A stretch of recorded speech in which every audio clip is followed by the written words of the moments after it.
Welcome to World Buzz Bulletin. The streets of Iran are currently gripped by the most significant wave of unrest in years, as anti-government protests enter their 13th consecutive day.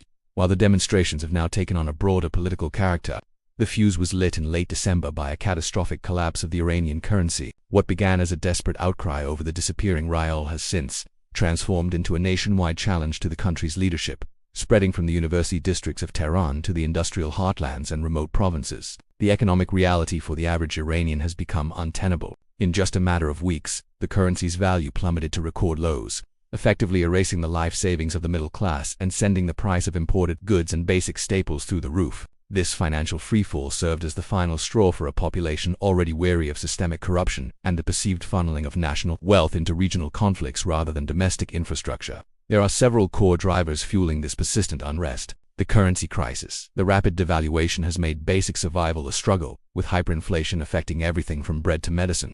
Environmental desperation in many provinces. The economic pain is compounded by severe water shortages and land degradation, turning rural communities into hotbeds of dissent. The fear barrier collapse. Observers note that unlike previous years, the current protesters represent a broad cross-section of society, including the working class and the elderly, who feel they have nothing left to lose.